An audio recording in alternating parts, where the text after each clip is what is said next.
जिस प्रकार जड़ अणु में कल्पनातीत शक्ति है, उसी प्रकार चैतन्य अणु में भी कल्पनातीत शक्ति है। चैतन्य अणु को भी तोड़ने का परिणाम वही होता है जो कि जड़ अणु के तोड़ने का परिणाम होता है। जड़ अणु बाहर से तोड़ा जाता है और चैतन्य अणु भीतर से। जिस प्रकार प्रोटॉन के आसपास इलेक्ट्रॉन घूमा करते हैं, उसी प्रकार अहं भाव के आसपास मानसिक शक्तियाँ घूमा करती हैं। मानसिक शक्तियों के इस प्रकार घूमते रहने से वे सीमित हो जाती हैं। यदि मानसिक शक्तियाँ किसी प्रकार अहं भाव से मुक्त की जा सकें, अर्थात वे स्वतंत्र रूप से कार्यान्वित होने लगें, तो वे सभी प्रकार से आश्चर्यजनक परिणाम उत्पन्न करें।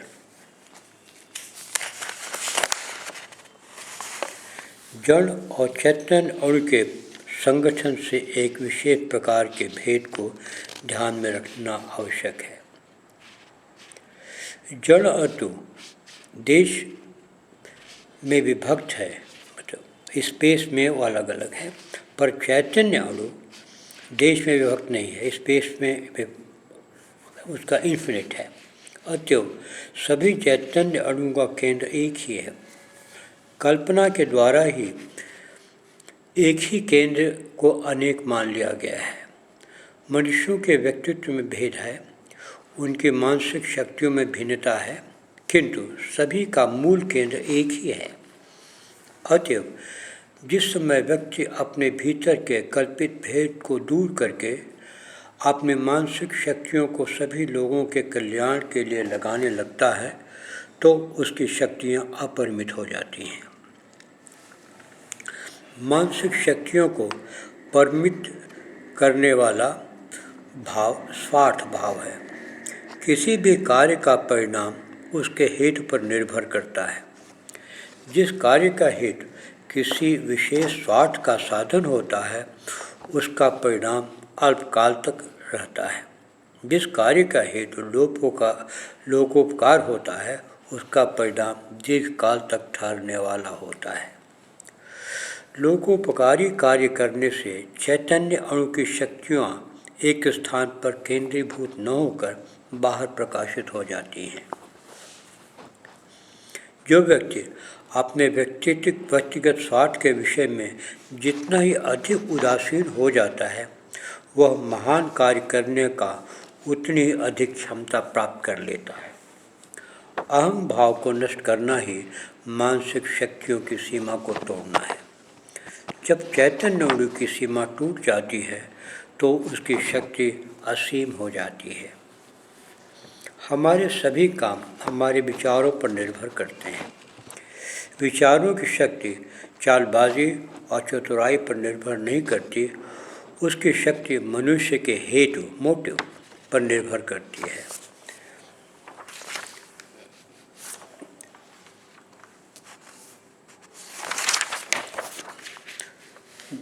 जिस विचार का मूल स्रोत महान है, वह विचार दूसरों के हृदयों पर ऐसा प्रभाव जमाता है कि वे उसके प्रतिकूल आचरण ही नहीं कर सकते। जो व्यक्ति उच्च भाव से प्रेरित विचार के प्रतिकूल कार्य करते हैं, उन्हें अनेक प्रकार की कठिनाइयाँ होती हैं। जो विचार स्वार्थ से मुक्त है, वह सब मनुष्यों के हृदयों का प्रेरक बन जाता है। जिस विचार में जितनी अधिक स्वार्थपरता पाई जाती है, वह उतना ही अधिक शक्तिहीन होता है। किसी के विचार में कहाँ तक स्वार्थपरता है, इसका ठीक ठीक अनुमान करना कठिन काम है। देखने वाले सभी विचारों को स्वार्थमय ही कहेंगे। यह हमारा स्वयं हृदय ही जान सकता है कि हमारा किस विचार में स्वार्थ भाव है और किस में नहीं।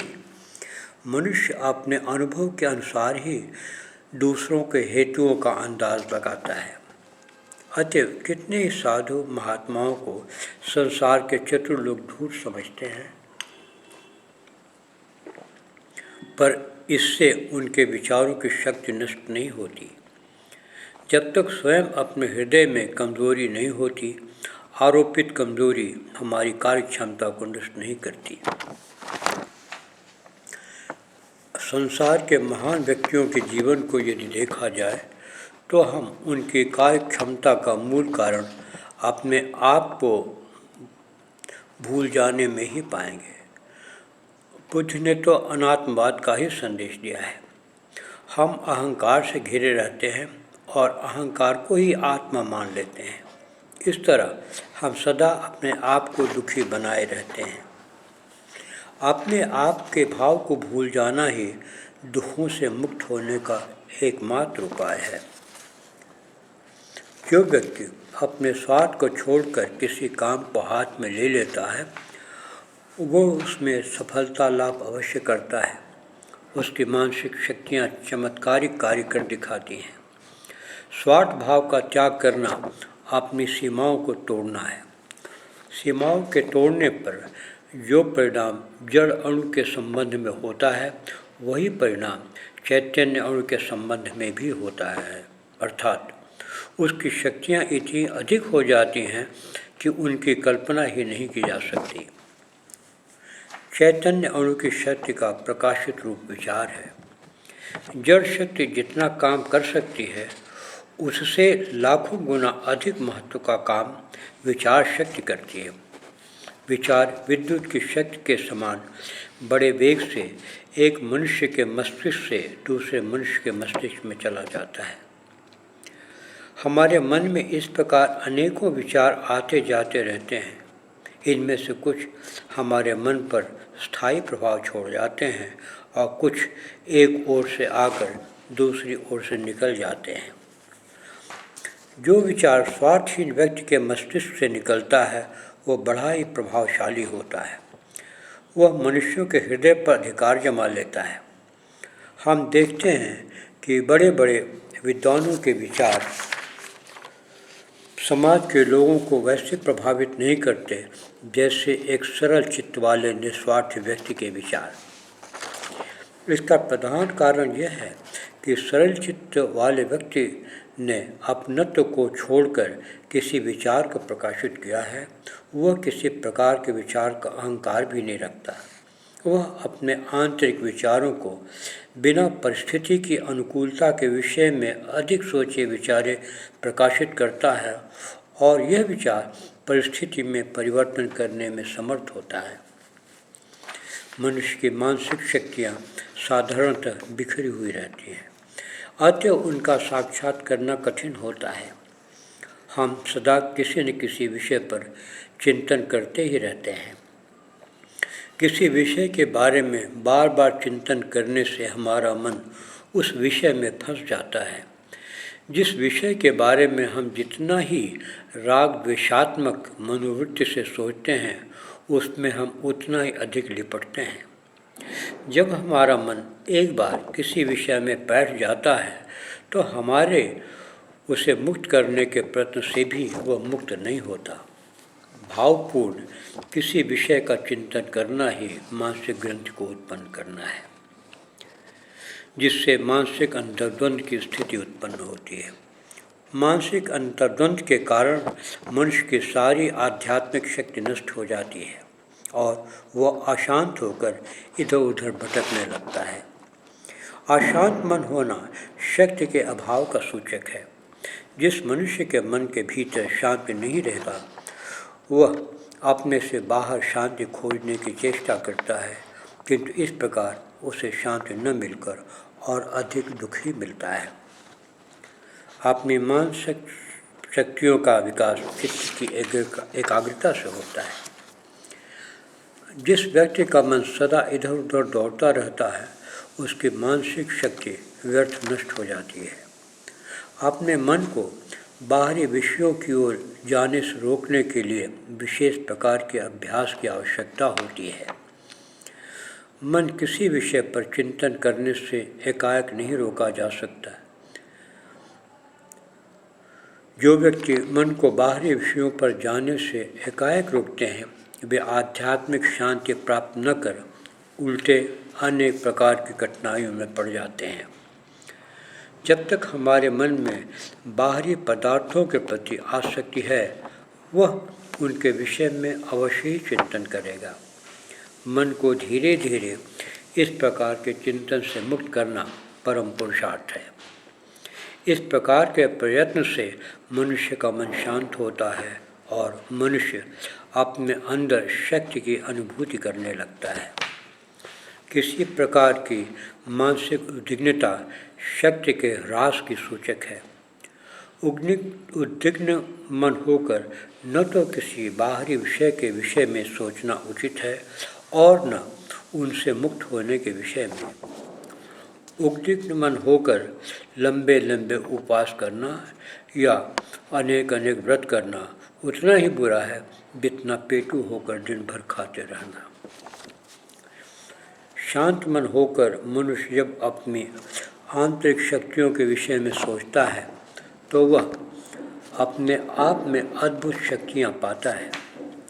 मनुष्य की मानसिक शक्ति उसके निश्चय की दृढ़ता पर निर्भर करती है और निश्चय की दृढ़ता शांत मन से अपने आप के विषय में विचार करने पर निर्भर करती है। हम अपने आप की शक्तियों के विषय में स्वयं नहीं जानते। जब हम अपने निश्चय को दृढ़ करके हम किसी काम में लग जाते हैं तो हमें अपने काम के द्वारा इन शक्तियों की अनुभूति होती है। कितने ही लोग जब तप होम यज्ञ इत्यादि अपने निश्चय को दृढ़ करने के लिए करते हैं,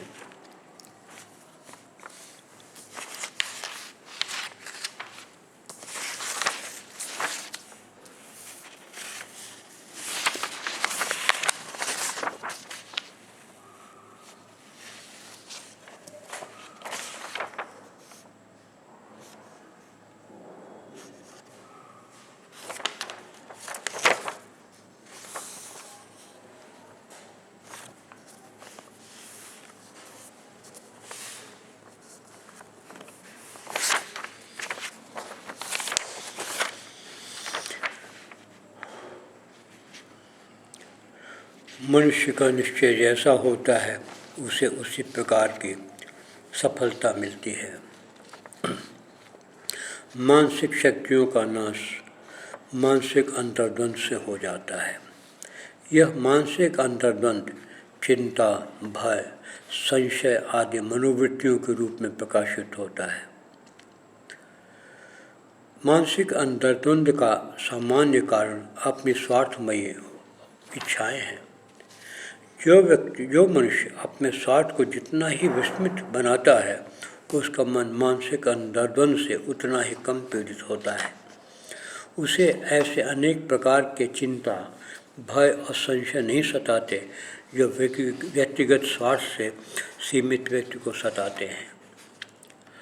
मनुष्य की सफलता और विफलता इस बात पर निर्भर करती है कि उसने अपनी स्वत्व की सीमा को कहाँ तक बढ़ाया है।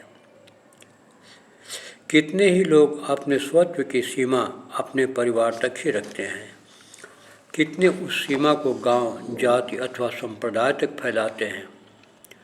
कुछ लोग अपने व्यक्तित्व का देश भर से ऐक्य कर लेते हैं और जो बात देश के लिए हितकारी है उसे ही करते हैं, और कुछ लोग अपना स्वार्थ मनुष्य मात्र पर निछावर कर देते हैं और मनुष्य मात्र के स्वार्थ के लिए अपना जीवन का बलिदान करते हैं।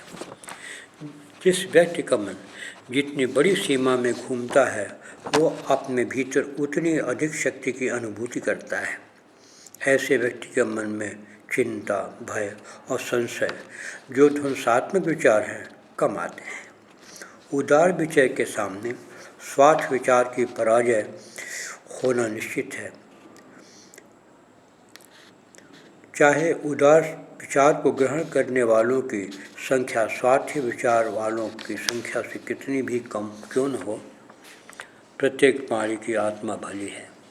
अतएव वह किसी न किसी समय उदार विचार को ग्रहण कर ही लेता है और दूसरों के हित की वृद्धि से ही की गई कल्पना धीरे धीरे संसार भर में फैल जाती है। मानसिक शक्तियों का विकास प्रतिकूल परिस्थितियों से लड़ने से ही होता है। जो मनुष्य जितना अधिक अपने सिद्धांतों के बल पर प्रतिकूल परिस्थितियों से लड़ता है, वह अपनी इच्छा शक्ति को उतना ही दृढ़ बनाता है। प्रतिकूल परिस्थितियों से लड़ने से जो आत्मविश्वास उत्पन्न होता है, वह सदा मनुष्य को संकट की अवस्था में काम देता है। बहुत सी प्रतिकूल परिस्थितियाँ कल्पित होती हैं। जब हम ऐसी परिस्थितियों से लड़ने को ठान लेते हैं तो वे इस प्रकार नष्ट हो जाती हैं जैसे प्रकाश के आते ही छाया रूपी भूत नष्ट हो जाते हैं। प्रतिकूल परिस्थितियों से लड़ने पर ही मनुष्य के सिद्धांतों की और उसके आत्मविश्वास की परख होती है। मानसिक शक्तियों के विकास का एक उपाय सरल व्यवहार और सरल विचार है। जो लोग दूसरों के साथ व्यवहार करने में बड़ी कुशलता दिखाते हैं, वे अंत में धोखा ही खाते हैं। उनका मन चिंता और संशय का निवास स्थान बन जाता है। वे दूसरों के विषय में सुनी हुई बातों के बारे में अनेक प्रकार का कुचिंतन करने लगते हैं और इस प्रकार अपनी मानसिक शक्ति का ह्रास कर डालते हैं। चालाक मनुष्य को सभी लोग चालाक ही दिखाई देते हैं। ऐसा मनुष्य किसी भोले भाले व्यक्ति के प्रति वैसा ही व्यवहार करता है जैसा कि किसी चालाक व्यक्ति के प्रति। इसके कारण न कोई उसका सच्चा मित्र होता है और न कोई उसके काम में सहायता करता है। उसके समीप उसके भलाई चाहने वाले लोग नहीं, वरन उसकी चापलूसी करने वाले लोग आते हैं। वे लोग उसका अभिमान बढ़ाते हैं और उसे नीचे गिराने की ही चेष्टा करते हैं। अतएव जिस व्यक्ति को अपनी मानसिक शक्ति का विकास करना है, वह अपने व्यवहार में तथा विचारों में सरलता रखनी अत्यंत आवश्यक है। हमारी मानसिक शक्तियाँ हमारे निश्चय के अनुसार विकसित होती हैं। चैतन्य अणु की शक्तियाँ अपरिमित हैं। देश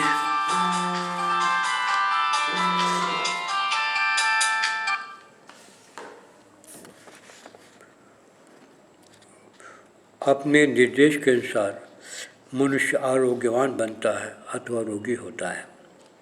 जो इच्छा शक्ति वाला व्यक्ति अपने मन में किसी प्रकार के अशुभ विचारों को ठहरने नहीं देता, वह उसकी मन से बाहर निकाल देता है। इसके प्रतिकूल जिस व्यक्ति की इच्छा शक्ति दृढ़ नहीं होती, वह अशुभ विचारों को अपने मन से बाहर नहीं निकाल पाता। इसके कारण वह अनेक प्रकार के कल्पित अथवा वास्तविक दुखों से दुखी होता है। मनुष्य जैसे अपने विचार बनाता है, उसका जीवन भी उसी प्रकार बन जाता है। कल्पना वास्तविकता की जननी है। जिन व्यक्तियों के मंसूबे बड़े होते हैं, उनका जीवन काल भी दीर्घ होता है। प्रकृति उसी व्यक्ति को जीवन प्रदान करती है जिसकी उसे आवश्यकता है, अर्थात जो अपने विचार भले बनाए हुए हैं और सदा दूसरे लोगों के कल्याण के लिए नई नई बातें सोचता रहता है। मनुष्य की शारीरिक शक्तियाँ सीमित हैं। जैन धर्म में स्वत्व को अनंत वीर्य, अनंत ज्ञान और अनंत सुख वाला माना है। ये तीनों शब्द सत्य, चित्त और आनंद के, जिन्हें उपनिषदों में आत्मा के वैकल्पिक लक्षण माना है, पर्यायवाची हैं। मनुष्य अपने भीतर रहने वाली शक्तियों का अपने निश्चय के अनुसार साक्षात करता है। जो व्यक्ति अपने विषय में जितना अधिक ज्ञान प्राप्त करता है, वह उतना ही अपने आप को शक्तिशाली बनाता है। ज्ञान की वृद्धि दो प्रकार से होती है, पुस्तकें पढ़कर और अपने अनुभव से। यह अनुभव भी दो प्रकार का होता है, बाहरी पदार्थों का और अपने आप का। अपने आप के विषय में विचार करने से जो ज्ञान उत्पन्न होता है, उसका मूल्य कम लोग मानते हैं। जो व्यक्ति अपने भीतर जितना ही अधिक ढूंढता है, वह उतना ही अधिक मूल्यवान सत्य को प्राप्त करता है। जिस मनुष्य का चित्त एकाग्र रहता है उसमें दूसरे लोगों को प्रभावित करने, उनके मन के विचार जानने तथा दूर की घटनाओं को जानने की शक्ति होती है। मनुष्य का मन शरीर तक सीमित नहीं है, वो सब स्थानों में है। जब हम किसी प्रबल विचार को अपने मन में लाते हैं तो वह शब्द में बिना प्रकाशित हुए भी दूर दूर के लोगों को प्रभावित करता है। हमारे आसपास ऐसे लोग रहते हैं जिनके मन में आत्मविनाशक भाव चलते रहते हैं। जिस व्यक्ति का मन स्वस्थ है वह अपने आचरण और अप्रकाशित विचारों से दूसरे अस्वस्थ व्यक्तियों को प्रभावित करता है। आत्मविश्वास रखने वाला व्यक्ति और विचार की शक्ति को जानने वाला व्यक्ति दूसरे व्यक्ति में भी आत्मविश्वास उत्पन्न कर देता है। दृढ़ इच्छा शक्ति वाले व्यक्ति के विचार सदा आत्म कल्याण के होते हैं। वह अपने आप को और दूसरे व्यक्तियों को भी वह संनिर्देश देता है जिससे उसके संपर्क में आने वाले व्यक्तियों के विचार आशावादी हो जाते हैं। अपनी मानसिक शक्ति का बल मनुष्य के हेतु पर निर्भर करता है। जिस व्यक्ति के कार्यों का हेतु जितना ही ऊंचा रहता है उसके विचार उतने ही रचनात्मक होते हैं। दूसरों के अकल्याण चाहने वाले व्यक्ति के विचार नकारात्मक होते हैं। नकारात्मक विचार दूसरों का विनाश करते हैं किंतु अंत में वे अपना भी विनाश कर डालते हैं। जो तलवार से जीवित रहता है वह तलवार से ही मरता है। क्रूरता कायरता की जननी है। सद्विचार सभी प्रकार से लाभकारी है। बहुत